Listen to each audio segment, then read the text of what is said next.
형, 야간 알바 하나 급하게 구해야 하는데 혹시 아는 사람 있어? 야야, 그 알바 자리 놔줘. 내가 할게. 나 할 수 있다니까? 어? 형이? 형이 편의점 알바를? 저는 입술을 깨물었습니다. 긴 침묵이 흘렀습니다. 제가요, 원래 동탄에 20억짜리 아파트가 있던 사람이에요. 근데 지금은 친구 편의점에서 야간 알바를 하고 있습니다. 통장 잔액 47만 원, 빌라 전세 보증금 3억 5천은 묶여 있고 현금 2억 7천은 건드릴 수 없는 노후 자금입니다. 동기들에게 잘 보이고 싶었던 욕심이 제 인생을 무너뜨렸습니다. 오늘 밤 체면이 어떻게 한 사람의 노후를 파괴하는지 그 잔혹한 기록을 공개합니다. 시청 전 구독과 좋아요를 눌러주세요.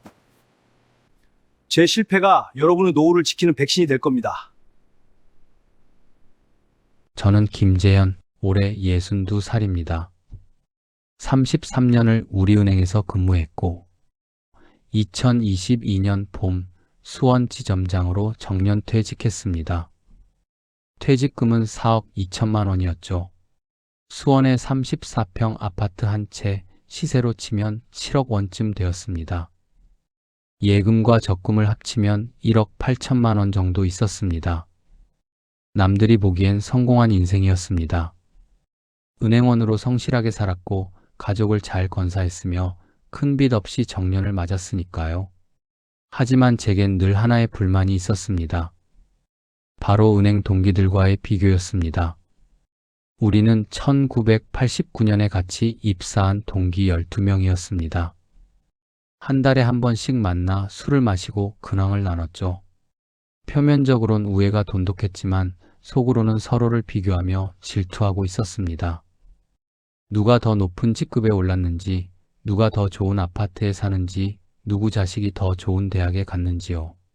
매번 만날 때마다 보이지 않는 경쟁이 있었습니다. 누구도 입 밖에 내지 않았지만 우리 모두 알고 있었습니다. 퇴직 3개월 전이었습니다. 2022년 2월 어느 토요일 저녁 강남에 있는 고깃집에 동기들이 모였습니다. 최 부장이 소주잔을 들어 올리며 말했습니다. 야, 너희들 나 이번에 강남 아파트 샀다. 30억짜리. 테이블이 술렁였습니다. 대박이네. 어디? 대치동이야. 애가 대학 들어가서 학구는 필요 없는데 그냥 투자 목적으로. 그는 마치 30억이 3천만 원인 것처럼 가볍게 말했습니다. 이 과장도 거들었습니다. 나도 애들 유학 보내느라 돈이 물처럼 나가. 미국 대학 1년에 1억씩 들어가더라고. 부자 푸념이었죠. 저는 그저 웃으며 고기만 구웠습니다. 누가 제게 물었습니다. 재현이 형은 퇴직하면 뭐 할 거야? 글쎄 아직 생각 중이야. 일단 좀 쉬어야지. 제 대답은 초라했습니다. 수원 34평 아파트? 그건 차마 입 밖에 낼 수 없었습니다. 강남 30억과 비교하면 너무 초라했으니까요. 그날 밤 고깃집에서 나오면서 저는 괜히 기분이 씁쓸했습니다. 왜 저만 뒤처진 것 같을까요? 집으로 돌아오는 차 안에서 아내가 물었습니다. 오늘 모임 어땠어? 그냥 그랬어. 다들 잘 사는 것 같더라. 제 목소리엔 씁쓸함이 묻어 있었습니다. 아내는 제 손을 잡았습니다. 여보, 우리도 잘 살고 있잖아. 빚도 없고 집도 있고. 하지만 저는 고개를 끄덕이지 못했습니다. 33년을 함께 일한 동기들 사이에서 저는 늘 중하위권이었습니다. 승진도 늦었고 부서 배치도 별로였습니다. 그게 늘 콤플렉스였습니다. 아내는 모릅니다. 남자들 사이에 보이지 않는 경쟁을요. 그날 밤 저는 잠을 이루지 못했습니다. 천장을 바라보며 생각했습니다. 퇴직금 4억, 집 7억, 예금 1억 8천. 합치면 거의 13억 정도 되는데 만약 이걸 잘 굴리면 30억까지 갈 수 있지 않을까? 그럼 최 부장을 따라잡을 수 있지 않을까? 욕심이 싹 트는 순간이었습니다. 베란다로 나가 담배를 한 대 피웠습니다. 새벽 공기가 차가웠지만 제 머릿속은 뜨거웠습니다. 퇴직 일주일 전인 2022년 5월 중순이었습니다. VIP 고객 김 회장이 지점을 찾아왔습니다. 그는 수원에서 빌딩 3채를 소유한 자산가였고 제가 관리하던 가장 큰 고객이었습니다. 예금만 50억 원이 넘었죠. 지점장님, 이제 퇴직하시잖아요. 퇴직금 어디에 굴리실 겁니까? 아, 그냥 예금에 넣어두려고요. 제가 얼버무렸습니다. 김 회장이 웃었습니다. 지점장님, 그럼 바보 되는 겁니다. 지금 금리가 3%인데 물가는 5% 오르잖아요. 가만히 있으면 돈이 녹아요. 그가 목소리를 낮췄습니다. 동탄 호수공원 아십니까? 예, 들어는 봤습니다. 거기 지금 안 사면 평생 후회합니다. 제가 작년에 거기 49평 샀는데 19억 주고 샀거든요. 근데 지금 23억 됐어요. 제 귀가 쫑긋해졌습니다. 1년에 4억이 올랐다고요? GTX 뚫리고 삼성전자 반도체 클러스터 들어오면 30억은 가볍게 넘깁니다. 지금 타이밍이 딱 좋아요. 김 회장의 말은 확신에 차 있었습니다. 그는 실제로 부동산으로 큰 돈을 번 사람이었습니다. 그의 조언은 금과 옥조였죠. 근데 저는 현금이 많지 않아서 제가 머뭇거렸습니다. 전세 끼면 되죠. 지금 동탄 전세 시세가 8억입니다. 19억짜리 집을 8억 전세 끼고 사면 갭이 11억만 있으면 됩니다. 김 회장은 마치 11억이 1억인 것처럼 가볍게 말했습니다. 김 회장이 떠나고 나서 제 심장은 두근거렸습니다. 19억짜리 집, 30억이 된다면 11억 수익입니다. 저는 떨리는 손으로 계산기를 두드렸습니다. 퇴직금 4억 2천, 예금 1억 8천, 합쳐서 6억. 5억이 부족했습니다. 그때 떠오른 게 수원 아파트였습니다. 담보대출을 받으면 되잖아요. 시세 7억인데 담보로 5억은 나올 겁니다. 거기에 신용대출 1억을 더하면 딱 12억. 갭 11억 8천을 맞출 수 있었습니다. 저는 그날부터 미친 듯이 정보를 모았습니다. 네이버 부동산 카페에 가입했고 유튜브에서 동탄 관련 영상을 수십 개 봤습니다. 동탄 전망, 동탄 투자 가이드, 동탄 호재 정리. 밤새도록 영상을 돌려봤습니다. 모든 전문가들이 동탄을 추천했습니다. GTX가 뚫리면 강남까지 20분, 삼성 클러스터로 고급 인력 유입, 호수공원의 희소성. 완벽한 투자처였습니다. 주말엔 아내 몰래 동탄에 3번이나 임장을 갔습니다. 호수공원을 걸으며 아파트들을 둘러봤죠. 49평 거실에서 내다보이는 호수 전망. 그게 눈에 그려졌습니다. 동기 모임에서 나 동탄에 20억짜리 샀어라고 말하는 제 모습도요. 그들의 부러워하는 눈빛이 보이는 것 같았습니다. 아내에게 조심스럽게 꺼냈습니다. 여보, 나 동탄에 투자 하나 하려고 하는데. 아내의 얼굴이 굳었습니다. 투자? 무슨 투자? 아파트야. 지금 사면 2년 뒤에 10억은 벌어. 아내가 손사래를 쳤습니다. 여보, 우리 나이에 무슨 투자야? 퇴직금은 건드리면 안 돼. 괜찮아. 전세 끼니까 위험 없어. 빚도 별로 안 생겨. 저는 자신 있게 말했습니다. 하지만 아내는 고개를 저었습니다. 안 돼. 절대 안 돼. 우리 집까지 담보 잡는다고? 미쳤어? 저는 설득을 포기했습니다. 대신 저 혼자 결정했습니다. 어차피 등기는 제 명의로 할 거니까 아내 동의가 필요 없었습니다. 담보대출 서류에만 아내 서명을 받으면 됐죠. 여보, 이거 은행 서류인데 서명 좀 해줘. 형식적인 거야. 아내는 의심 없이 서명했습니다. 나중에 이 서명이 우리 가족의 운명을 바꿀 줄은 몰랐습니다. 그렇게 저는 제 인생 최대의 도박판에 발을 들였습니다. 2022년 6월 15일 계약을 마쳤습니다. 동탄 센트럴폴에 49평, 매매가 19억 8천만 원이었습니다. 기존 세입자가 전세 8억에 살고 있었고 전세 만기는 2024년 2월이었습니다. 저는 갭 11억 8천만 원을 준비했습니다. 퇴직금 4억 2천, 예금 1억 8천, 수원집 담보대출 5억, 신용대출 1억. 모든 돈을 끌어모았습니다. 등기 권리증을 받던 날 저는 가슴이 벅찼습니다. 비록 세입자가 살고 있어 제가 입주할 순 없지만 서류상으로는 20억짜리 집주인이었습니다. 제 명의로 된 부동산이 7억에서 27억으로 불어났습니다. 숫자로만 봐도 황홀했습니다. 법무사 사무실에서 나오면서 저는 하늘이 높아 보였습니다. 마치 세상을 다 가진 기분이었죠. 주말마다 동탄을 찾아갔습니다. 호수공원을 산책하며 저기 저 아파트 15층 1502호가 내 거야 라고 속으로 외쳤습니다. 아파트 앞에서 사진을 찍었습니다. 마치 제가 거기 사는 것처럼요. 인스타그램에 올렸습니다. 동탄 호수뷰, 센트럴폴의 자산관리, 성공투자 새로운 시작. 사진 속 저는 활짝 웃고 있었습니다. 배경의 고층 아파트가 제 성공을 증명하는 것 같았습니다. 댓글이 쏟아졌습니다. 대학 동창들이 부럽다, 대박이라고 했습니다. 은행 동기들도 반응했습니다. 최 부장이 재현아, 동탄 샀구나. 잘했어. 거기 완전 대박 지역이야 라고 댓글을 달았습니다. 제 자존심이 올라갔습니다. 더 이상 초라하지 않았습니다. 드디어 동기들과 어깨를 나란히 할 수 있게 됐습니다.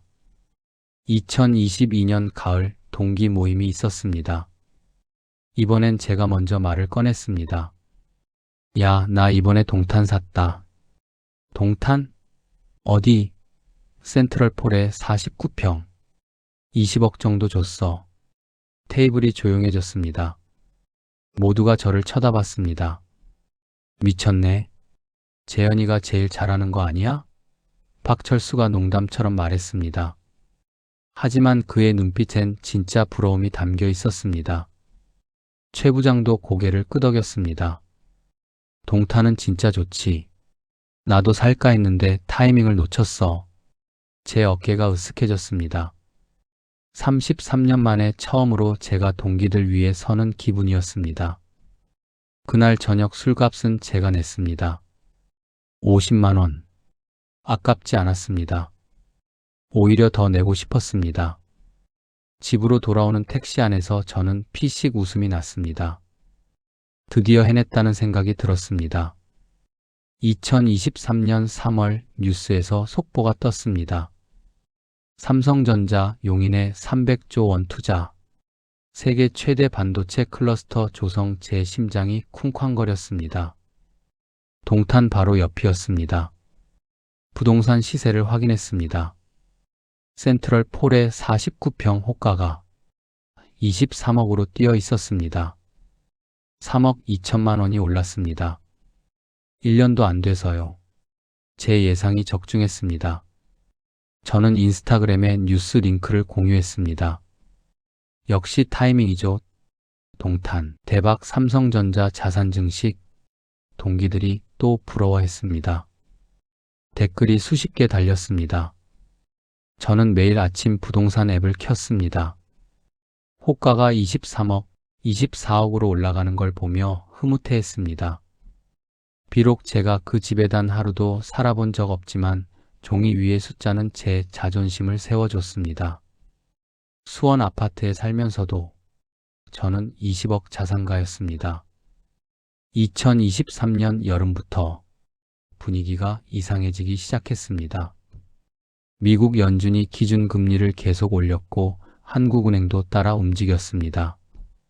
제 신용대출 금리가 연 4.5%에서 6.8%로 뛰었습니다. 한 달 이자가 56만 원이 나갔습니다. 수원집 담보대출도 5.2%가 됐습니다. 한 달 이자 21만 원. 합치면 월 77만 원이 그냥 증발했습니다. 저는 퇴직 후라 월급이 없었습니다. 국민연금은 아직 2년 뒤였습니다. 예금에서 돈을 빼서 이자를 갚았습니다. 1억 8천이었던 예금이 1억 2천으로 다시 8천으로 줄어갔습니다. 아내가 물었습니다. 여보, 적금 왜 이렇게 줄어? 이자 때문에 그래? 금리가 올라서.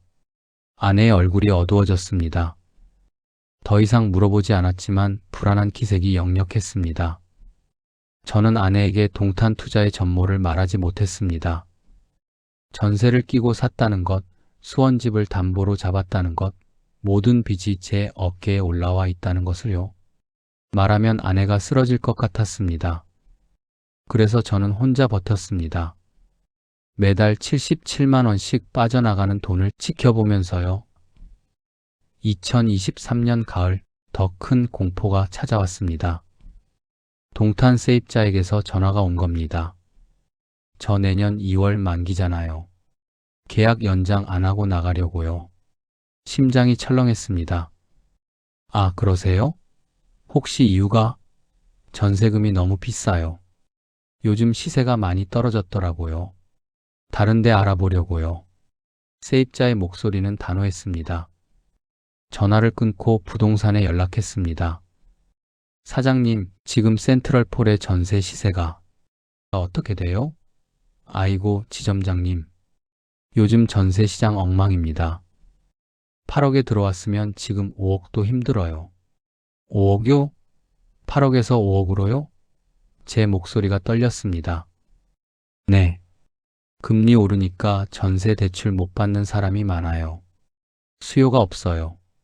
심지어 4억 8천에 내놔도 안 나가는 집도 있습니다. 3억 갭이 생겼습니다. 세입자에게 8억을 돌려줘야 하는데 새 세입자는 5억밖에 못 준다면 제가 3억을 어디서 구해야 합니다. 저는 손가락으로 계산했습니다. 남은 예금 8천만 원, 어디서 2억 2천을 구하지요? 방법이 없었습니다. 은행에 대출을 또 받을 수도 없었습니다. 이미 한도가 꽉 찼으니까요. 밤마다 잠을 못 잤습니다.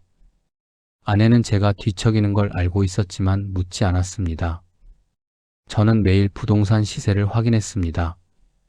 23억이었던 호가가 21억, 19억, 17억으로 떨어졌습니다.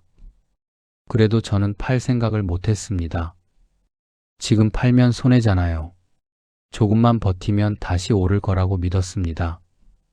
김 회장도 그랬잖아요. 30억 간다고요. 2023년 12월 동기 모임이 있었습니다. 저는 가지 않으려 했습니다. 하지만 안 가면 의심받을까 봐 갔습니다. 최 부장이 물었습니다. 재현아, 동탄 집은 잘 있어? 응, 잘 있지. 거짓말이었습니다. 요즘 시세 떨어진다던데 일시적인 거야. 곧 회복될 거야. 저는 애써 태연한 척했습니다. 하지만 손에 쥔 소주잔이 떨리고 있었습니다. 박철수가 제 손을 봤을 겁니다. 하지만 아무 말도 하지 않았습니다. 2024년 1월 결단을 내려야 했습니다. 세입자 전세 만기가 한 달 앞으로 다가왔습니다. 8억을 구할 방법은 단 하나, 수원 아파트를 파는 것이었습니다. 저는 아내에게 말했습니다. 여보, 우리 이 집 팔아야겠어. 아내가 눈을 크게 떴습니다. 뭐라고? 이 집을 팔아? 어쩔 수 없어. 동탄 전세금 돌려줘야 하는데 돈이 없어. 아내는 그제야 모든 걸 알았습니다. 여보, 동탄에 전세를 끼고 산 거였어? 나한테 거짓말한 거야? 미안해. 말하면 반대할까봐. 아내가 바닥에 주저앉았습니다. 이 집은 우리가 20년 산 집이야. 애들 키운 집이야. 이걸 팔라고?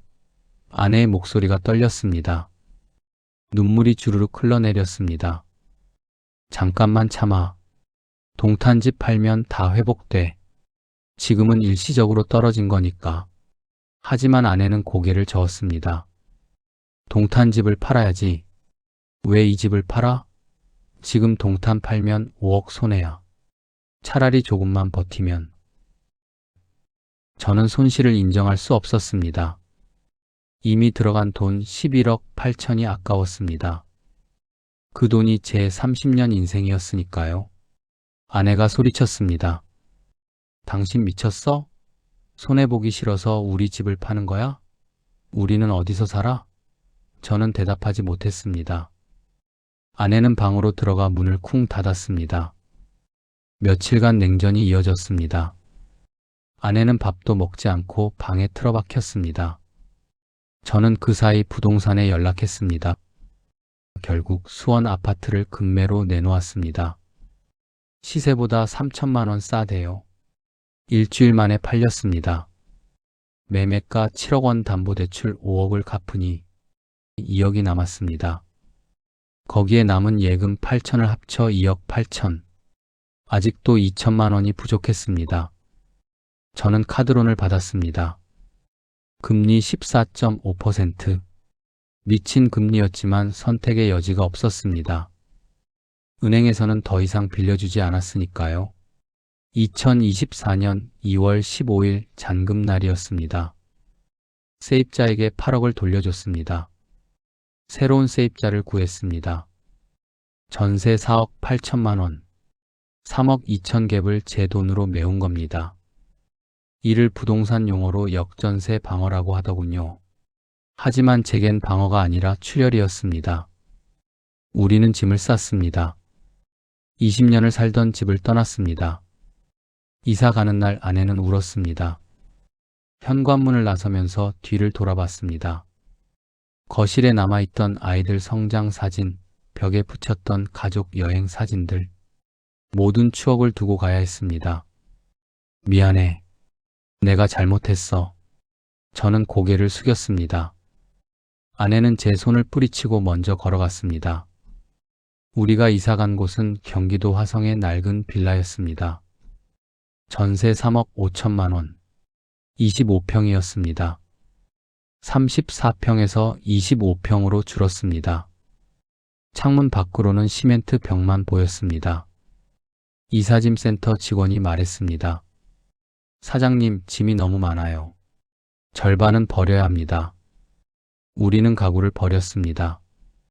20년 쓴 식탁, 아이들이 앉았던 소파. 버리면서 아내가 또 울었습니다. 하지만 더 큰 악몽은 여기서 끝이 아니었습니다. 2024년 내내 동탄 집값은 계속 떨어졌습니다. 23억이었던 호가가 19억, 17억, 15억으로 추락했습니다. 저는 매일 시세를 확인하며 가슴을 쓸어내렸습니다. 2025년 여름 더 이상 버틸 수 없었습니다. 카드론 이자가 매달 30만 원씩 나갔고 신용대출 이자 56만 원, 합쳐서 86만 원이 공중분해됐습니다. 남은 현금이 바닥났습니다. 저는 부동산에 전화했습니다. 사장님, 집 팔겠습니다. 지점장님, 지금 시세가 13억 5천입니다. 그래도 팔겠습니까? 네. 팔아주세요. 19억 8천에 산 집을 13억 5천에 팔았습니다. 6억 3천 손해였습니다. 허탈했습니다. 2년을 버텼는데 결국 손절이었습니다. 2025년 10월 잔금이 끝났습니다. 매도대금 13억 5천만 원에서 전세금 4억 8천을 돌려주고 각종 대출 2억을 상환하고 세금과 수수료 5천만 원을 내니 순수령액은 6억 2천만 원이었습니다. 빌라 전세 보증금 3억 5천을 빼면 현금 2억 7천만 원이 남았습니다. 계산을 해봤습니다. 투입한 돈 갭 11억 8천 더하기 역전세로 메운 돈 3억 2천은 15억, 회수한 돈 6억 2천, 손실 8억 8천만 원, 거의 9억이 증발했습니다. 33년 은행 생활이 물거품이 됐습니다. 종이에 적힌 숫자를 보면서 저는 한참을 멍하니 앉아 있었습니다. 2억 7천만 원. 이 돈으로 앞으로 30년을 살아야 했습니다. 은행 예금 금리 3%로 계산하면 한 달 이자가 67만 원. 생활비로는 턱없이 부족했습니다. 국민연금까지 아직 1년 반이 남았습니다. 일자리를 구해야 했습니다. 하지만 62살에 할 수 있는 일이 많지 않았습니다. 경비, 택배 상하차, 주유소 야간 알바. 이력서를 넣어봤지만 번번이 거절당했습니다. 나이 때문이었습니다. 그때 전화가 왔습니다. 형, 나 철수야. 은행 동기 박철수였습니다. 철수야, 오랜만이다. 형, 요즘 어떻게 지내? 뭐, 그냥 그렇지. 제 목소리는 힘이 없었습니다. 형, 사실 부탁이 하나 있어서 우리 편의점 야간 알바 한 명 급하게 구해야 하는데 혹시 아는 사람 있어? 저는 침묵했습니다. 편의점 알바. 제가 할 일이 아니었습니다. 하지만 선택지가 없었습니다. 철수야, 사실은 내가 할게. 긴 침묵이 흘렀습니다. 형이 편의점 알바를? 요즘 돈이 좀 필요해서. 형, 무슨 일 있어? 나중에 말할게. 일단 언제부터 나가면 돼? 형, 정말 괜찮아? 괜찮아. 전화를 끊고 저는 한참을 그 자리에 앉아 있었습니다. 33년 은행 동기에게 알바를 구한다는 게 얼마나 부끄러운 일인지요. 2025년 11월 1일 제 첫 출근 날이었습니다. 오후 9시 50분 화성에서 수원까지 버스를 타고 갔습니다. 박철수가 운영하는 편의점은 수원역 근처에 있었습니다. 그가 문 앞에서 저를 기다리고 있었습니다. 형, 왔어? 우리는 어색하게 악수했습니다. 그의 손이 따뜻했습니다. 일은 어렵지 않아. 손님 응대하고 도시락 데우고 진열 정리하면 돼. 야간이라 손님 많지 않아. 알았어. 월급은 180만 원이야. 매달 25일에 줄게. 고마워, 철수야. 형, 나한테 고맙다는 말 하지 마. 형이 없었으면 내가 은행 입사도 못했잖아. 그는 제 어깨를 두드렸습니다. 오후 10시 낮 알바가 퇴근하고 저 혼자 남았습니다. 파란색 유니폼을 입고 명찰을 달았습니다. 김재현. 거울에 비친 제 모습이 낯설었습니다. 4년 전 동탄 20억 샀다고 자랑하던 제가 지금은 편의점에서 삼각김밥을 진열하고 있었습니다. 새벽 2시쯤 취객이 들어왔습니다. 아저씨, 담배 한 갑. 아저씨라는 호칭이 가슴을 찔렀습니다. 제가 왜 실패했을까요? 첫 번째 이유는 바로 허영심이었습니다. 저는 동탄 아파트가 필요해서 산 게 아니었습니다. 동기들에게 잘 보이고 싶어서 샀습니다.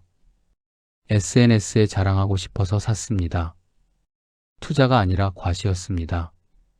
제가 산 건 집이 아니라 체면이었습니다. 20억짜리 허영이었죠. 두 번째는 손실 회피 심리였습니다. 집값이 떨어지기 시작했을 때 바로 팔았어야 했습니다. 하지만 저는 손실을 인정할 수 없었습니다. 조금만 버티면 회복된다는 헛된 희망에 매달렸습니다. 그 결과 손실은 눈덩이처럼 불어났습니다. 3억 손해가 5억이 되고 5억이 9억이 됐습니다. 결단력 없음이 화를 키웠습니다. 세 번째는 레버리지의 위험을 과소평가한 것입니다. 11억 8천을 전부 빚으로 끌어왔습니다. 퇴직금도 예금도 집담보대출도 신용대출도요. 한 방향으로 올인했습니다. 분산 투자라는 기본 원칙을 무시했습니다. 은행원으로 30년 일하면서 고객들에게 계란을 한 바구니에 담지 말라고 조언했던 제가 정작 제 돈으로는 그 실수를 했습니다. 네 번째는 현금 흐름을 고려하지 않은 것입니다. 저는 집값이 오르면 모든 게 해결된다고 생각했습니다. 하지만 현실은 달랐습니다. 매달 나가는 이자, 역전세 갭, 생활비, 현금이 없으니 버틸 수가 없었습니다. 자산은 많아도 현금이 없으면 그건 빈곤입니다. 통장에 1천만 원이 있는 사람이 등기부에 20억 적힌 사람보다 부자입니다. 다섯 번째는 나이를 고려하지 않은 것입니다.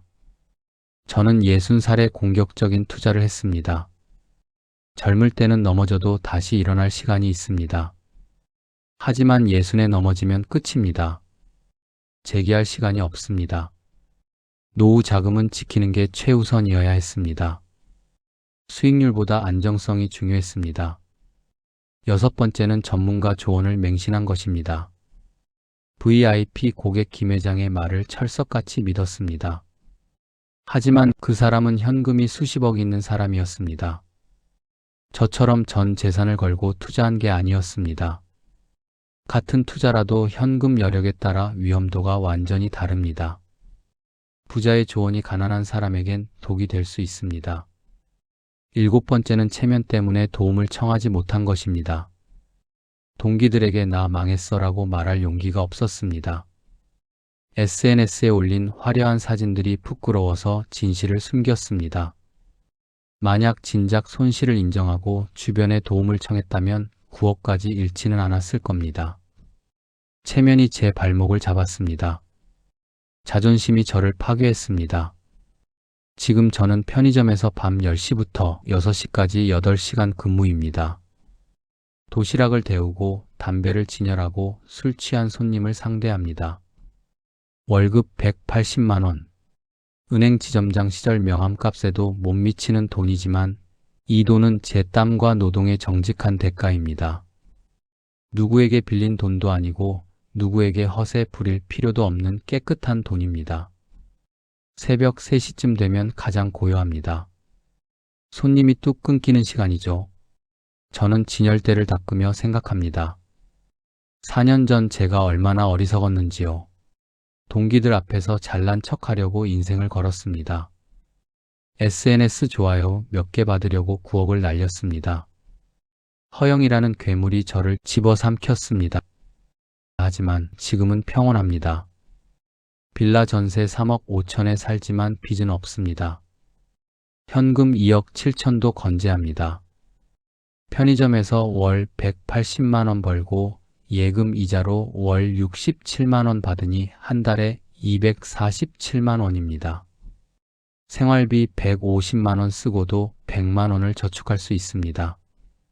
아내도 이제는 저를 이해해 줍니다. 여보, 우리 이렇게라도 함께 있으면 되라고 말해줍니다.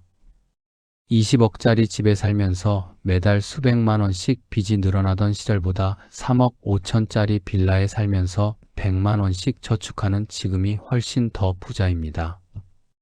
허영을 버리니 편해졌습니다. 체면을 내려놓으니 숨통이 트였습니다. 지난주 동기 모임이 있었습니다. 저는 나가지 않았습니다. 아직은 그들을 마주할 용기가 없습니다. 하지만 언젠가는 당당하게 말할 겁니다. 나 편의점에서 일해. 그래도 행복해. 체면을 버리니 진짜 삶이 보였습니다. 숫자에 속지 않게 됐습니다. 여러분, 제 이야기가 와닿으셨나요? 동기들 부러움보다 내 통장 잔고가 중요합니다. SNS 좋아요보다 내 마음의 평화가 소중합니다. 허영심은 독입니다. 체면 때문에 인생 걸지 마세요. 남들 눈에 비친 내 모습보다 거울 속 내 모습이 중요합니다. 은퇴 후 투자는 공격이 아니라 수비여야 합니다. 지키는 것, 잃지 않는 것, 그게 노후 자금의 최우선 원칙입니다. 연 20% 수익률보다 연 3% 확실한 이자가 훨씬 소중합니다. 허영심에 눈이 멀면 판단력이 흐려집니다. 오늘 이야기가 여러분의 노후 자금을 지키는데 조금이라도 도움이 되었다면 구독과 좋아요 부탁드립니다. 여러분의 응원이 또 다른 분들의 실수를 막는 힘이 됩니다. 댓글로 여러분의 생각도 나눠주세요. 다음 영상에서 또 뵙겠습니다. 오늘 밤도 편안하게 주무세요.